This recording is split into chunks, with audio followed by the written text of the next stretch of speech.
You're listening to the Archaeology Podcast Network. You have my sword. And you have my bow. And my trowel. Hi, you're listening to episode 53 of And My Trowel, where we look at the fantastic side of archaeology and the archaeological side of fantasy. I'm Ash. And I'm Tilly. And today, Tilly, I actually want to pick your brain a bit. Oh, tell me more. Yes, so I don't know if you've seen it yet, but we received a letter this morning from the Extremely Obvious and Regular Society of Wizards to attend their annual conference. Wow, that's actually quite a big deal. I know, right? They've given us the option to run a session, give a talk, present a poster, a practical workshop, and a mixture of all those things. Oh my god, okay, amazing. So what is it you want to ask me about? I have a confession to make. I've never actually attended an academic conference in person. Oh, really? I thought that you went to the one in Glasgow. I was a steward. I was great at telling people to stop. Yeah, no, that's good. That's what but we I've need, never done it myself. I've never actually presented. Someone's always presented my work for me. Ah, okay. You've been to online ones though, right? Like I presented at one with you. Which one was it? The Save Cultural Heritage one? Yeah. We presented, which was an interesting experience. It was good. Let's leave it at that. Let's leave it at that, everyone. You can see them online if you want. Yeah, they're all online. I know, it was a good conference, but yeah, that was, yeah. It's interesting to see different organizational methods. Shall we just put it that way? We're not going to blast anyone on podcast. No, exactly. So, and they are an excellent, group who do really interesting things. So would definitely recommend checking them out if you want to, but yes. Anyway. They will not be linked in the show notes. Yeah, that was fun. That was quite interesting. Which it was an interesting conference. And actually, that one was online, and I'm kind of sad actually because the next European Association of Archaeologists conference will also purely be online. Which is a shame, and you booked your flights and everything. I'd booked my flights, I'd booked my hotels. I was all ready to go to Belgrade. And I say will be, actually, by the time this episode is released, it will have just happened. Just happened. Which is very exciting because we presented a poster. We did. Yay. And we were in the European Archaeologist as well. Yes, true, we were, which I've already posted about, or I had already posted about that beforehand. But we will do the link to that in the show notes. Because not only so we'll have the poster, which we also have to then somehow share somewhere, I think, afterwards. Somehow. We have an article in the European Archaeologist, which is basically the newsletter for the European Association of Archaeologists, EAA, as they are known. And we also, linked within that, have a site report for the excavation of Weathertop that you may remember from an earlier episode. Ash went full rabbit hole dive. Yeah, I went hyperfixation mode. Hyperfixation mode. It's the ADHD, man. I just couldn't. I was like, this needs to be perfect and it needs to have references. And it needs to. You said the day before, you were like, maybe at some point we could do like a fun little excavation report. And I was like, oh yeah, that'd be fun, to do an actual report. Oh, wouldn't that be hilarious? The next day I see it 2 a.m. Ash just sent me all these messages being like, Tilly, I've written a 40-page report. I just need to sort it out though, because the stratigraphy on the site things are a nightmare. Wait, what? I don't even think I probably sorted out the stratigraphy. I think it's fine. It's a fantasy site report. Actually, don't need to sort out the stratigraphy. I did though. I was like, I need to do a Harris matrix. It needs to make sense, and I just Anyway, I also did drawings for it as well. This is how intense I was. Cool. I got my drawing board out, everything, and I measured it. It's to scale based on some 3D models. Right? Site drawing, yeah. Yeah, site drawing, plan drawings. I was going to do sections, and I thought, no, I'm getting too far into this. But there is an actual, there's a site plan of where our trenches are. Yeah. Obviously, because we were there. And we also got illustrations done as well. Yes, which can be seen in our poster and in our article. Living rooms. By the amazing, and in our living rooms, which were drawn by the amazing Kessia Akkermans, who is someone that I knew from the Netherlands, actually. I went on an excavation in Jordan with her, which was actually run by her dad, who was the professor of Near Eastern archaeology at Leiden University. But she's now gone on in her own right and is trailblazing away. And she's also an incredible illustrator. So she is fantastic. Yeah, she illustrated my PhD. And then we asked her if maybe she'd be interested in potentially creating some illustrations for us, and she did, and they are so beautiful. Maybe we can probably put them in the show notes, right? Oh yeah, we could put them in the show notes. I think you can put pictures in the show notes now. Yeah, you can. So we can do that. Yeah, we'll put them up. Tilly's in the Finds hut. It's as a working shot, looking at beads. Looking at beads, and putting together I'm on site in the middle of Weathertop in a big trench. So doing it's a really photographic good. drawing, I think, right? Yes, I am. And we also are kind of fantasy selves. So Tilly's a witch and I'm an elf. Yeah, it's great. What do you mean our fantasy selves? You mean our real selves? Oh, yeah, sorry. Unlike the fake selves that we are putting on when we go to the EAA meeting. The more professional ones right? that aren't You're covering up your pointed ears. I'm swapping out my witch's hat. God, can you imagine if we did cosplay to Oh my God, we should. Next year, Ash. It's going to be in Athens, I think, next year, the EAA. We should go to Athens and we should dress up as our EAA, and my trial selves, and do a proper interactive. Oh my God, no, yes, let's go to Athens. Absolutely, let's do it. Yeah, let's do that. We can do it. We can do one about Greek mythology. Oh my gosh, it's going to be amazing. If anyone wants to get in on that, if anyone thinks that we should run a session on fantasy archaeology at the EAA, we'll take over the EAA. We'll do a full-on mythology session. Oh my gosh, that would be amazing. That would be so cool. Oh my God, really I'm already thinking of it. Yeah. Oh. Maybe we should I can't. That's so exciking. If you think we should do a session on RPGs and fantasy archaeology, do let us know. We can up it. We can make it into a game, like a proper fantasy session. You know what? I'm sure that we can collaborate with there's a group now, a working group of the EAA. I can't remember what they're called, the storytelling something, which I'm part of actually. I'm sure they'd love that. We can definitely ask them about that. Oh my God, let's reach out. Listeners, you are hearing, this is how we come up with all our crazy ideas. You are hearing this live. We are having this idea now. I also don't know, seeing as we're on the subject of conferences, should we talk about another idea that we've had? Yes, I think we should. I think we should, right? Yeah, Because Ash and I were thinking it would be really fun to have a conference for, this fantasy land that we're living in. Yeah. And invite all of the speakers that we have had on the podcast already. So local experts in, different aspects of fantastical archaeology. But of course, we want it to be open to everyone. So we're going to be at some point hosting a virtual. We'll have to make it virtual because we live in different places. Between the realms is a little bit difficult. It's the traffic. Right? Oh gosh, those portals, my goodness, they just take forever. It's like London Tube, right? Honestly, but so it will be virtual. It will be open to everyone. We still have to work out the exact logistics. We still have to work out the exact program, and we still have to work out exactly when it's going to be. It'll probably be next year. Yeah, we're thinking next year. Probably in the second half of the year. But keep an eye out on our social media and on the APN pages and things. And we'll be announcing all of that as things go. Yeah, because it would likely be on the APN Discord. Yes, I think it probably will be. So if you're not there already, head on over there and you can chat to us on there. And we can start gathering speakers for our mythology session at the Athens EAA conference. And also, Tilly, you love a newsletter. We could actually do open calls for content for the newsletter. Yes. Do our own European archaeologist, but it'd be like the fantasy archaeologist. The fantasy archaeologist. The Lothlorien archaeologist. Oh my gosh. No. You're good. Oh. All these ideas now. That would be so much fun. Yeah. To do a fantasy. The Am I Trial newsletter. Yeah.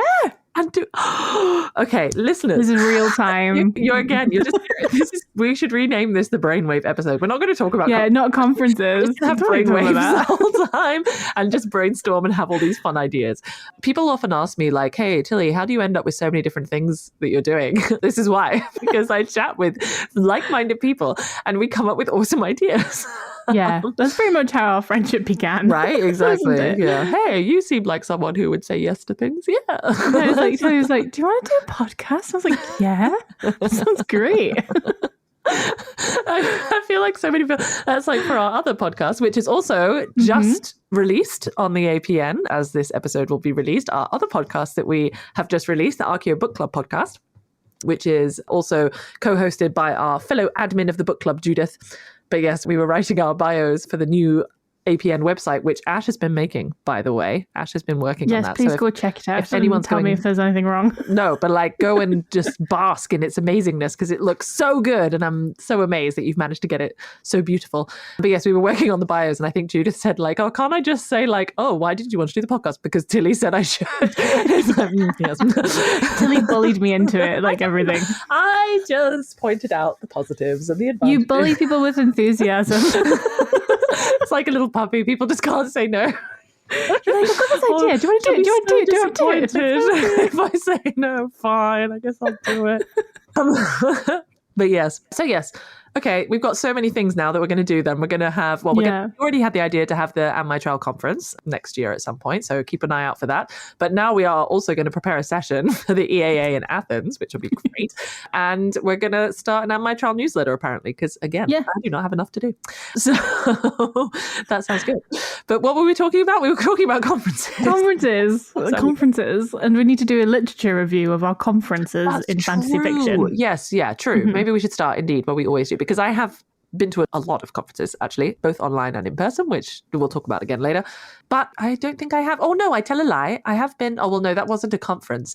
They actually do now do at Aberdeen University, which is where I did my undergrad. One of the first like amazing lectures that I attended there about archaeology was run by Professor Charlotte Hillerdal. And she gave a talk about the archaeology of Middle-earth.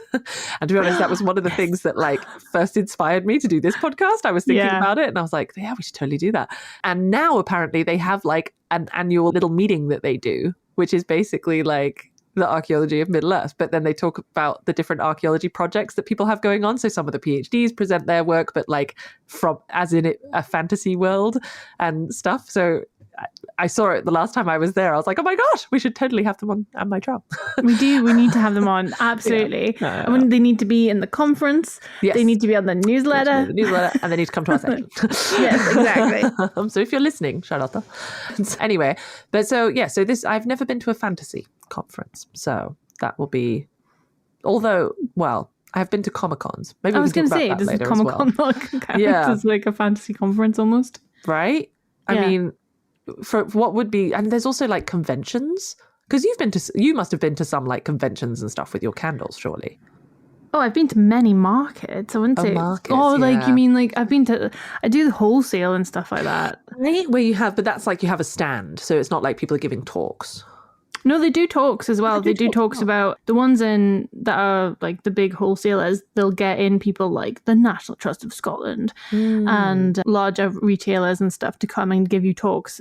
There's always something about social media and business and stuff like that. But the people that are actually selling can't go to the talks because they're selling. Oh, of course, yeah. So you're just waiting for that one person to give you a really good order, and it could be in the middle of the talk, and you'd be like, oh no. So, but are they like those kinds of things are more intended for a sales perspective, right? Rather than like a educational perspective? No, it's educational. So it's to growth and your business essentially. Okay. And then it's also stuff about like, people don't know how to use certain systems, ERP systems, or even like, this is not even And My Trial related, but yes.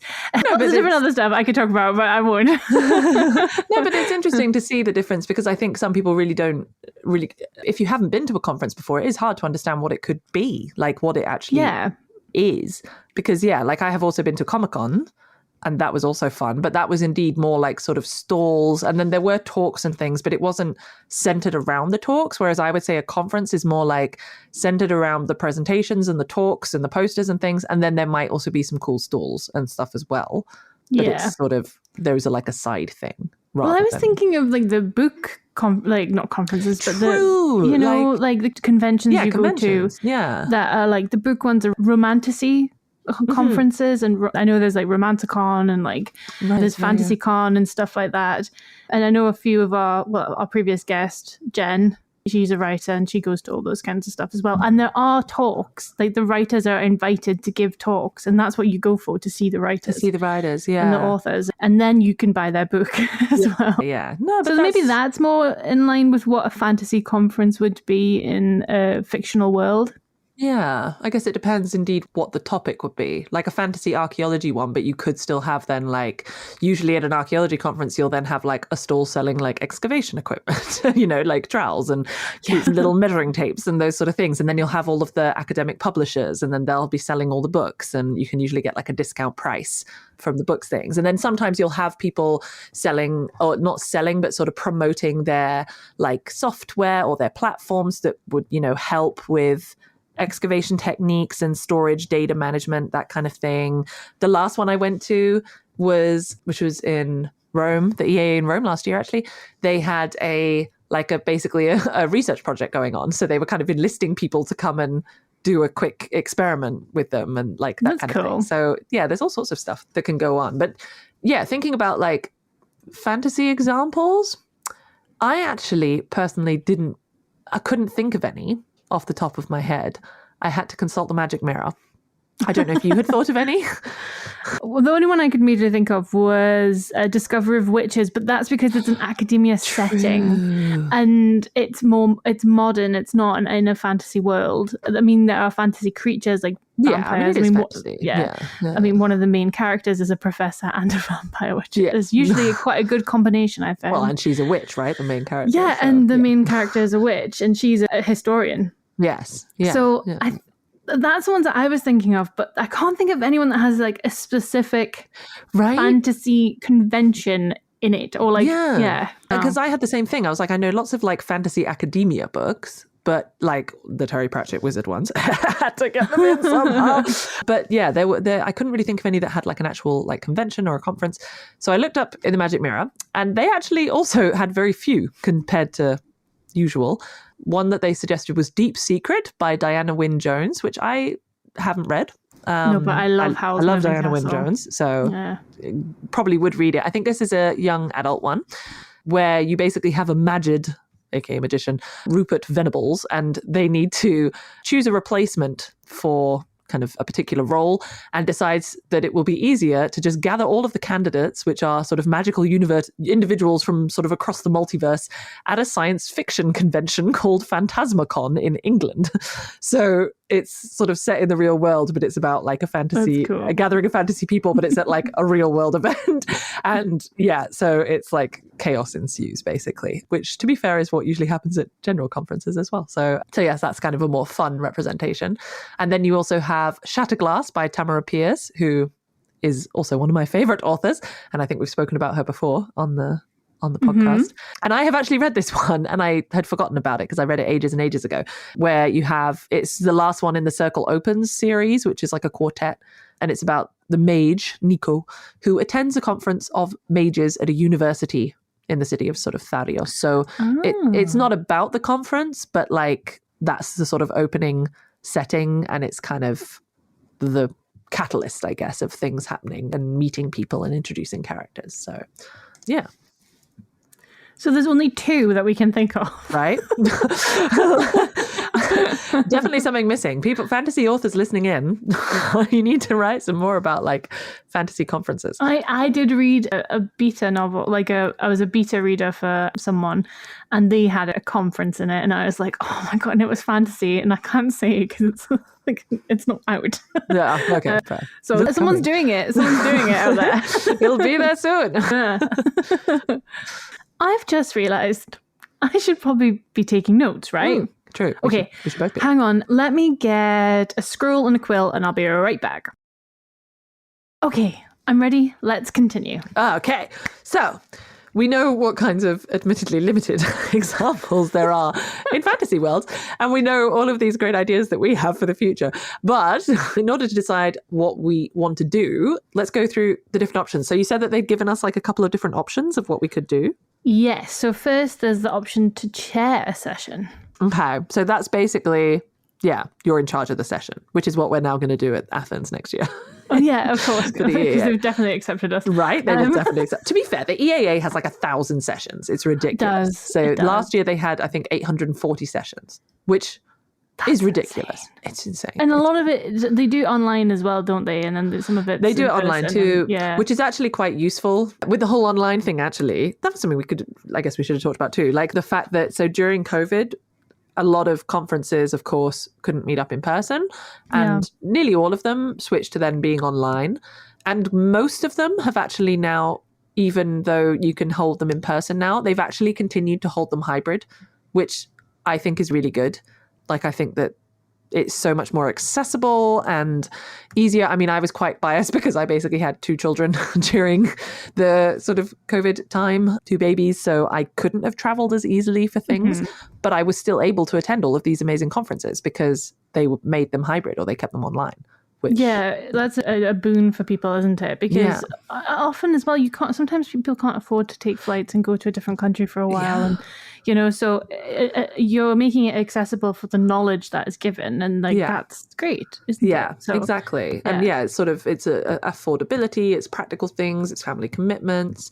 And I mean, a lot of the times as well, even attending these conferences, I mean, the EAA, for example, it costs like 300 quid or something just to attend, which is ridiculous. Whereas it's a fantastic conference. It's a great conference and amazing for networking and everything. But if you're not institutionally affiliated, so if you don't get that included in your kind of funding or included in your grant proposal and, you know, this kind of thing, you have to shell that out yourself, which is, you know, quite a amount. I was very lucky when the EAs came to Glasgow. And so they were like, got all the archaeology students and they were like, you're going to be stewards. I'm like, brilliant. True, because then you can basically Yeah, because I was sitting in on all the sessions. It was York Archaeology did a session for me. Lots of different ones. But I can't remember exactly what the session was, but it was fascinating. And I had such a power trip. Yeah. I'm sorry you have to stop talking. But you need to wrap it up now. You have a little sign. Well, because I actually got, I think they emailed the organizers to thank me in that specific session. No, but indeed, that's the thing. Speaking of chairing a session, like one of the most important things is to make sure that your speakers don't go over, because most of the time you'll give like 15 to 20 minutes or so for your presentation, and there's inevitably always someone who takes up 25, 30 minutes, which is because then that means that you're digging into someone else's time, the session runs over, or you don't have enough. Someone doesn't get lunch. Yeah, exactly. Someone doesn't get lunch because they wanted to go to this other session, you know, like it's this whole thing. So that's why there's usually like the people chairing the session, but quite a lot of the time, especially at these big conferences like the EAA, they'll have stewards like Ash who are there basically in charge of the sort of technical stuff. And also they're the ones that then say, nope, you're out of time, or, you know. And I still have my wee vest as well. And actually, I'm pretty sure I met Tristan, one of the co-founders of the APN, at that conference, and he doesn't remember. Well, I think he was there indeed, because I remember him posting about it at the time, I think. I'm sure I met him, and that's when I heard about the APN as well, and I was like, oh, that's really cool. Little did I know.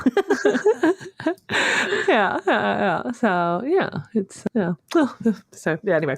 But yes, chairing a session, I've only chaired, so far I've only chaired one session, which was an online session, because it was in the middle of COVID. And that was a session at the Society of American Archaeologists. And I co-chaired it with my supervisor, who was about Arctic archaeology. And that one, the main thing is like, you have to then check all the abstracts and like promote your session. And that's what I'm currently doing, actually, although I won't be by the time this goes out, but because the deadline has just ended. But the TAG session, which is the Theoretical Archaeology Group conference, which is happening in York this year in December, which is also always a fun conference if anyone's around to go to. And I am chairing a session with Amber, who was actually also on the podcast talking about axes. So we are co-chairing a session together about experimental archaeology.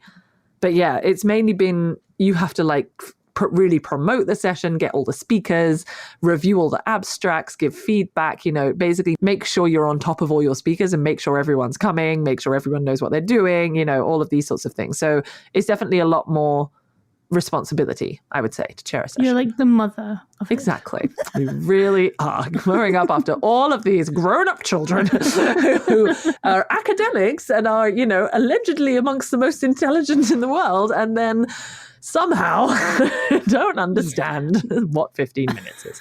That's the way with academics, isn't it? Exactly. So intelligent, utterly useless in life. Exactly. So that would be, I guess, chairing a session would be the sort of what's presenting a paper then? Well, presenting a paper then, still responsibility because you have to like create the presentation. And actually, I remember being really confused at the beginning because it was always like, oh, you're going to give a paper. And that's what they always say at these conferences. Like, you're going to give a paper, you're going to present a paper. And I was always like, but I haven't written a paper. That's completely fine. But the general idea is that you have written a paper, or you're writing a paper, or, you know, something. You're going to write a paper. And it's that paper, the research from that you are then presenting in the session. To be perfectly honest with you, the majority of people don't actually write the paper, or like it's sort of part of another paper or something. That screws with my neurodivergent mind, because if someone said to me, present a paper, I'd be like, I don't have one. I cannot. Yeah. But that's what I mean. But I think a lot of people do think that, like, especially a lot of students or early career researchers and things, you think like, oh no, but I haven't written the paper yet. To be honest, a lot of the time when I submit the abstracts, I haven't even done the research yet. Like, but you have to submit the abstract. You have to submit the abstract like 10 months in advance, and you will have done the research by the time the conference comes about. So you just have to, there's like a key to writing abstracts where you just keep it as vague as possible for conferences, I should say, not for the paper. I feel like you need to teach, like, do a session on how to bluff. How to just blag your way into a conference. Because this stuff I should have known when I was a student. And and I always put me off because I'd be like, well, I don't have any ideas. But clearly I did have ideas. But like, I was like, I can't do that because I don't write that. I don't have that. So I think... you need to do that. You need to present a practical workshop. I'll do it as one of my bluffing. Okay, I can do it as one of my videos. I'll do that. That's a good idea, actually. I'm going to note that down. I'm going to write that down now. But that's it. That is the thing, indeed. Like, and I think obviously, on the one hand, you don't want to present something just for the sake of presenting something, right? Like, it should be something that you want to share. That's the whole point of conferences, right? Is to share our research, to pool knowledge, but also, like, I've presented stuff where I'm like confused about something, so I will present it and then basically ask, like, does anyone have any clue about this? And it prompts some really interesting discussion.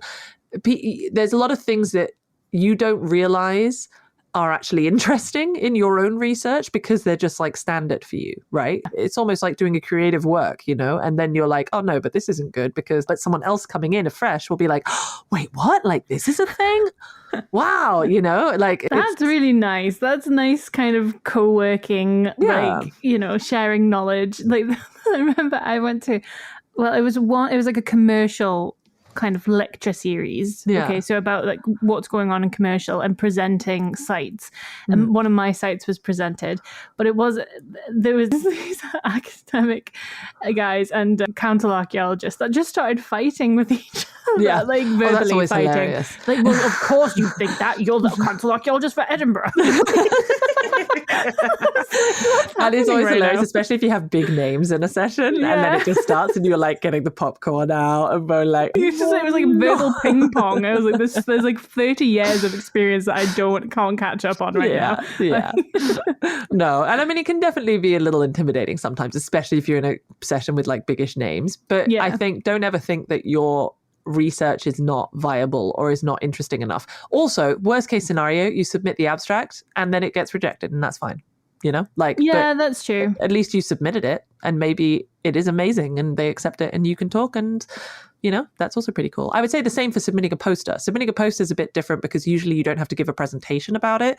You just kind of have the poster prepared. So like we've done now for the one that just happened. But we actually did do like a little few minutes introduction to it at the beginning of the session. But that's kind of at the whim of the session chairs. So they kind of decide whether they want to have it was the context of ours as well, I think. Yeah. It needs explaining. It needs a little bit of explanation. So because we're going to go to Athens, obviously, and we're going to do this practical RPG workshop, tell me quickly a little bit about practical workshops and how they work, because I know you've done them, and I know you had like deer antler in your suitcase at one point. So like, that was flying to Brazil with a suitcase just half full of Exarch journals, which are heavy. So I was like, they were taking up half of my weight limit, and the other half of my weight limit was taken up with dog like chew antler tubes and like bones. I had lamb bones and pig bones and like flint tools and things because I was giving a practical workshop on working with bone and antler at the Experimental Archaeology Conference in Brazil in May of 2025, which was fun. I was just waiting for like a sniffer dog to come. Yeah, I know. I was like, there's no way they're not going to stop me. Like, the dog will be like, ooh. Like, no, it's not a bomb, but it smells delicious. I looked it up. It was all legal. Like, I was allowed to take it all in. I checked all of the rules for animal import and, like all that kind of stuff. But, you're still freaking out because it's like, how the hell do I explain this to the customs officer? Like, why I just have a thing full of like sharp rocks and antler and bone. But yeah, the practical workshop. So indeed, usually, so that was like very practical because it was experimental archaeology. But quite a lot of the time they'll have like sort of almost workshops or round table discussions or something like that, which are then a little bit more, you don't necessarily prepare something for it. I mean, obviously the person who's running it prepares something, but it's more sort of interactive, I guess, in that respect, which is nice. The only thing is it depends so much on who joins. So that, I guess, is something to kind of keep in mind. If you're running like a practical workshop or a round table discussion, try and make sure that you have sort of invited a couple of people and that they're definitely going to be there, and then other people will show up too, and that'll make a sort of nice thing. But even if no one else shows up, or if like a couple of problematic people show up, you'll have like a good baseline, basically. You want people to interact with that kind of stuff. Yeah. Get them involved, definitely. Yeah. So well, I feel prepared. Okay, good. Excellent. I feel like you knew it all, no? Yes. But it's one of those things, like you say, I think it's one of those things that it's easy to get intimidated by, but actually at the end of the day, it's a meeting of people meeting up and sharing what they've learned. Absolutely. I mean, the whole presenting a paper thing has shocked me. I was like, oh, right, I need a paper. So that's something I've definitely learned. Yeah, there you go. It's just to wing it. Yeah. Oh, yeah. Yeah. But it's also, maybe it's another way to prepare ourselves mentally is, or at least something that I sometimes try and do is kind of trying to preempt what will happen at the conference. So like what your session will be like, what the kind of interactions will be, what kind of networking you want to do as well, like, and who's going to be there. But so maybe we can do, to sort of round off the episode, we can do a fun sort of game of like, what do we imagine that the different fantasy creatures attending the archaeological conference will do? So for example, I can imagine that like a vampire would only turn up in the evening for the party, but would just skip the talks during the day and like go off and do their own thing, which is they also would know everything anyway. Yeah, wouldn't they? They'd be like, ugh, I can catch up later.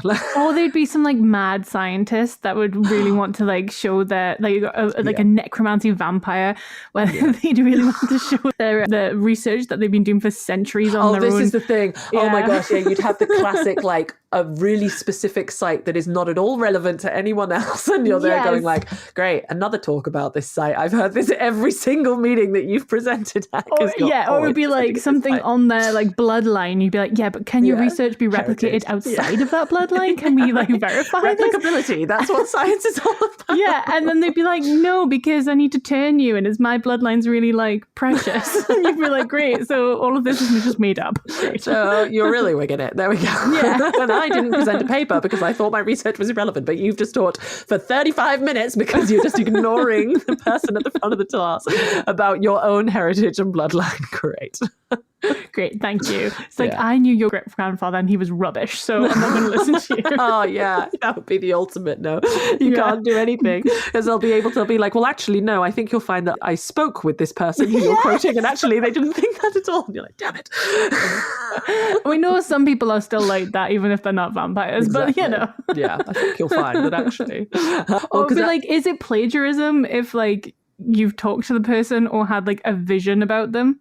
Yeah, right. Yeah, mystic. Like, what are they called? Mystics. Yeah, like, is it if it's a prophetic like vision? Is it plagiarism? Oh, when does that come into it? Yeah, because also, isn't it that sometimes those visions aren't necessarily what's going to happen or what has happened, but what could potentially happen? So it's even like a hypothesis, like a vision.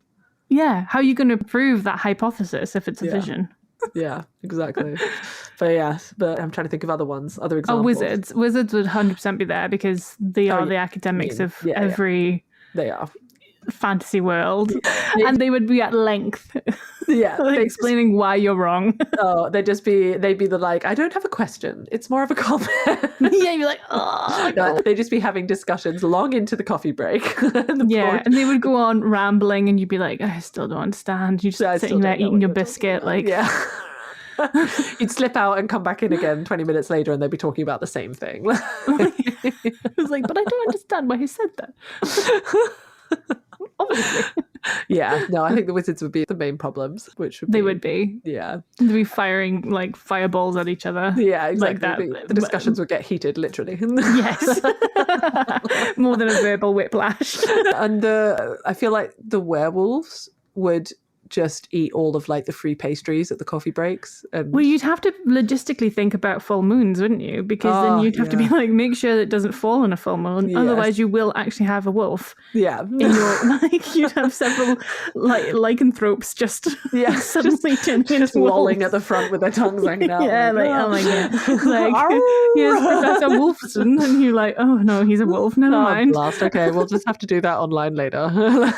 We've done a backup recording for him. Yeah.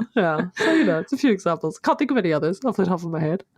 But I suppose, like, even just all the concepts of, like, fantasy, like if you think about how people would write, how would you share information, how would you source things? You'd have, like, sagas, the dwarvish sagas would be like... But, like, one like a binding magical vow, like, how would you source that? Like, how do you write that down as a cryptic? Yeah, how do you present that without cursing? Like, Medusa, how would Medusa be able to present her research into, like, stone freezing without just freezing everyone into stone? Everyone would like a mirror in front of their faces, just looking at themselves. Just listening. Audio only session with. Yes. But then how would you share the stone, like pictures of the stone and things like that? Yeah, exactly. Medusa would have a podcast, 100%. Yes, there we go. She'd have an interactive audio workshop, like absolutely. Yeah. In that respect, that does just remind me. Just talking about the saga things, it just reminded me of. I do have to mention it. There's this one bit in Terry Pratchett where I knew you were going to mention Terry Pratchett. I just knew it. Well, no, it's quite funny. I can't remember which book it is exactly, but it's one of the Watch books, which is basically the like police people of Ankh-Morpork, which is the capital city, and they have they're writing their reports, and so it's all the different reports from all the different policemen, and it's quite funny because they all have like slightly different styles, and so they have one from one of the dwarf officers, and it's like, it was the day of the fifth lord of the thing awakening, on the day when Snorri Snorrinson went out to to trample the sidewalk, and long was the hour and high were our hearts when we went to this and everything, and Commander Vibes is just there going like, oh god. Oh my god, what happens if they start if you had Vikings in the conference and they started flighting, like the Viking rap? Yes, oh my god, a rap battle. Yeah. I was like, Beowulf, right? Didn't they work out Beowulf is basically a bro, right? He's just a bro, he's a gym bro, they do like and they're trying to do all of these things now at conferences where it's like alternative, so it's not just doing a classical presentation, but you're doing like slightly alternative things. I swear I went to one where someone came fully dressed as Queen Matilda and gave a monologue. And that was their presentation. It was amazing. It was really good. I know that our co-host Judith from the Archaeology Book Club podcast would love that. She would have loved that. Yes, she would have loved it. And there was one where they did an interactive thing and you all had to go and sit on the floor in front of her because she had like a cartoon box thing where, you turn the wheel and it like moves to the next cartoon. And she told this whole story about like an archaeological object. It was really interesting. Wow. So that's cool. I was worried it was going to be almost like to the side of, when you're like, I grew up religious. So like your church does like that alternative dance. Oh. No, you've never... I definitely did not grow up religious, so I have no idea what you're talking about. I didn't want to grow up religious, but I did. I think my mother would have disinherited me if I'd have stepped anywhere. No, like they would be like, how did Christ feel on the cross? And then they'd do like an interpretive dance about it. No, sometimes I worry that it's going to be too like that. Oh, I mean, there could be some of them, to be fair, but yeah, like how do you think this stone felt when it was carved? And like, I mean, that could be fun though. Oh my gosh, now I want to do that. Like that's one idea. Please don't. You have to bring back all my religious trauma. True. Yeah. Okay. All right. We'll not stick with that. Well, anyway, I think we should probably wrap it up now. But I think we've got some good ideas, good thoughts about how to move forward, how to prepare. So great, then. Thank you all for listening to our live brainstorming session, which is basically all that this was. We did actually have a script, and we did have a script. We just ignored it. Probably because I was in charge of the script, so it was very vague. I did it in the style of a conference abstract submission. I just kept it open. She blagged it. Kept it vague. Well, what do you think? Do you think we've blagged this episode, guys? Let us know. Let us know. Email us, message us on Instagram. Have you just sat there now going, well, that was a waste of half an hour of my life? Or have you actually enjoyed it? Would you like more of this style of episode? Yeah, let us know. Let us know. We'd love to hear from you. Well, that's about it for this episode of And My Trial. So as always, indeed, if you have the feedback for us, you can get in contact with all of the contact information, which is linked in the show notes. So you can contact us on social media with our email address, andmytrial@gmail.com, or via the Archaeology Podcast Network Discord server. Please also do get in touch if you have any, episode ideas or any suggestions or requests. Please do like and subscribe and follow wherever you get your podcasts. It really helps to support the show and the network. And speaking of the network, if you're interested in hearing more archaeology content, make sure to check out our other shows on the Archaeology Podcast Network, such as the newly reinstated Tea Break Archaeology, hosted by myself, and the newly launched Archaeo Book Club podcast, hosted by myself, Ash, and our co-host Judith. Hosted by myself and myself. And myself. We are full of nepotism here, and by nepotism, it's just Tilly basically having too many podcasts. Too many ideas, too many good things. So yes, and indeed, all of the links and contact information for what we've talked about today can be found in the show notes. What's wrong? Well, I am feeling more confident about the conference, but I still feel that anxiety, Like, sometimes I feel mental health really takes a beating in archaeology. Well, I might know someone that we can talk to about that. The Archaeology Podcast Network is 10 years old this year. Our executive producer is Ashley Airy, our social media coordinator is Matilda Siebrecht, and our chief editor is Rachel Roden. The Archaeology Podcast Network was co-founded by Chris Webster and Tristan Boyle in 2014 and is part of Culturo Media and DigTech LLC. This has been a presentation of the Archaeology Podcast Network. Visit us on the web for show notes and other podcasts at www.archpodnet.com. Contact us at chris@archaeologypodcastnetwork.com.